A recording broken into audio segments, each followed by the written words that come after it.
Bismillahirrahmanirrahim. Assalamualaikum warahmatullahi wabarakatuh. Ketemu lagi dengan saya Yusuf di channel Saiful Zaman. Kita mendapatkan kabar pada hari Rabu 25 Agustus 2021, salah satu anggota Komisi 9 DPR merasa geram dengan gestur yang ditunjukkan oleh Kepala BPOM saat rapat kerja mengenai vaksin merah putih, sebuah vaksin karya anak bangsa. Vaksin buatan negeri sendiri. Kita semua sudah tahu ya, kalau Menteri Kesehatan Budi Gunadi ini kan memperkirakan kalau pandemi COVID-19 ini tidak akan berakhir dalam waktu dekat. Bahkan dirinya mengatakan kalau mungkin akan tetap ada dan belum berakhir hingga 10 tahun ke depan. Dan memang dalam rapat kerja ini kan ditagih, ini BPOM kapan akan meng-ACC vaksin merah putih. Karena vaksin merah putih ini kan dijanjikan itu akan mendapatkan surat dari BPOM itu pada akhir tahun ini atau paling lambat pada awal 2022. Dan vaksin merah putih ini sebenarnya sudah siap untuk dibeli oleh Turki sebanyak 5,9 juta dosis. Jadi pihak Turki sendiri sudah mengakui nih kualitas dari vaksin buatan anak bangsa ini. Kalau bau-baunya seperti ini diundur terus, nggak jelas kapan akan di-ACC-nya, lama-lama nasibnya akan seperti banyak sekali produk-produk anak bangsa yang akhirnya diakui oleh negara lain dan tidak menjadi hak patennya bangsa Indonesia. Jadi yang punya hak patennya negara lain.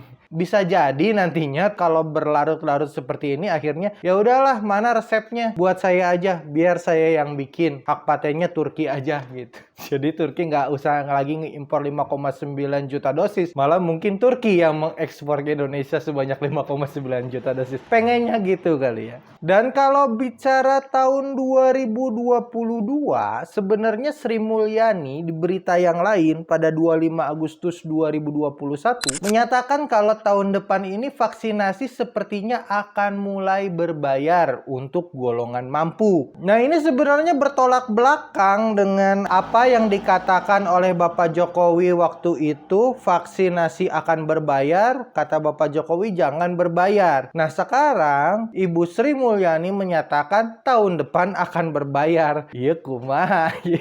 Jadi ayangna kumaha berbayar atau tidak berbayar. Nah, di sini juga diceritakan kalau memang dana yang dikeluarkan oleh pemerintah cukup besar, bahkan sangat besar. Nah, diprioritaskan selain untuk orang-orang mampu, memang vaksinasi mandiri ini juga diperuntukkan untuk yang akan boosting. Jadi kalau misalkan nanti yang sudah vaksinasi 2 kali, silakan vaksinasi lagi Moderna misalkan 2 kali, atau vaksinasi yang lain gitu kan, Johnson & Johnson misalkan, atau yang lain lah. Karena memang kalau misalkan mau haji ini kan Sinovac belum diakui ya, walaupun berdasarkan penelitian yang dulu sempat disebut kalau boosting dengan Sinovac lagi yang ketiga kalinya ini akan lebih efektif daripada kita akhirnya di boosting dengan vaksinasi jenis yang lain. Tapi walau a'lam lah ya, ini masih dalam perdebatan dan masih belum jelas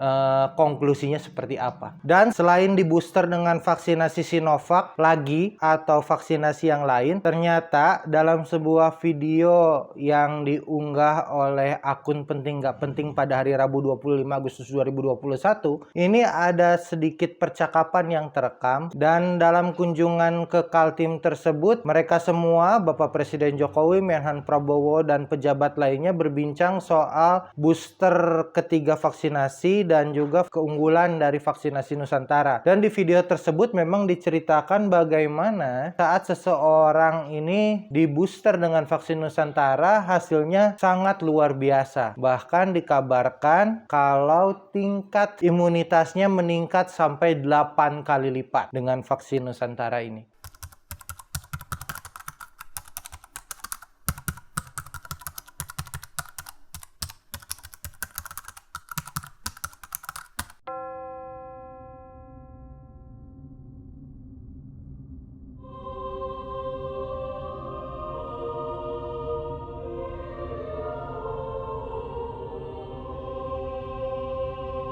Dan kita nggak tahu nih apakah vaksin Nusantara pada akhirnya di tahun 2022 nanti hanya akan dijadikan booster saja, ataukah memang dijadikan vaksin reguler seperti yang lain. Wallahu a'lam bishawab. Tapi ya, kalau tahun 2022 berarti nanti vaksinasi Nusantara berbayar dong ya.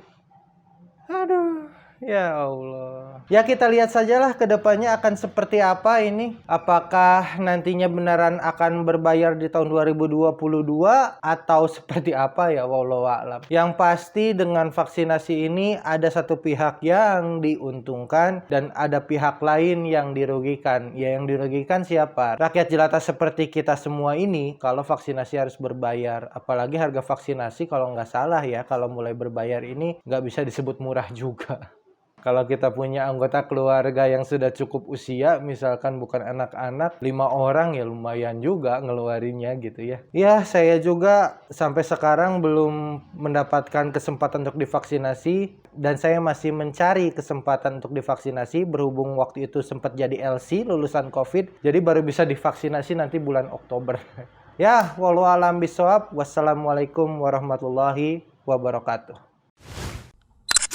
Sahabat semua, perjuangan dakwah melalui kanal YouTube ini bukanlah perkara yang mudah. Penuh jalan yang terjal dan berliku. Apalagi kita semua tahu, dakwah nahi mungkar ini yang justru dihindari sebagian orang di kalangan kita. Ya, karena jelas kami berbenturan dengan penguasa di negeri ini hari ini. Sebelum kami dikenal sebagai pengkritik pemerintah, lembaga kami senantiasa mendapatkan proyek-proyek terutama dari dinas-dinas dan BUMN. Tapi setelahnya di stop. Sebelum kami kerap menasehati pemerintah, kami pun mendapatkan kesempatan untuk mengajar di beberapa kampus. Setelahnya di stop juga. Tapi itu tidak menyurutkan langkah kami, tidak menyurutkan semangat kami untuk terus berkontribusi baik dengan pemikiran kita, dengan inspirasi yang kita berikan. Mudah-mudahan menjadi pelecut untuk terus menjadi bagian yang membaikkan negeri ini. Dengan segala keterbatasan alat dan SDM yang kami punya, kami terus berjuang menegakkan jalan kebenaran, jalan Islam. Bagi sahabat semua yang ingin turut serta membersamai perjuangan kami, memperjuangkan hak-hak Islam yang termarginalkan, membela rakyat jelata yang terus-menerus menjadi korban penderitaan karena ugal-ugalannya pola penguasa hari ini. Sahabat bisa berdonasi melalui rekening ini.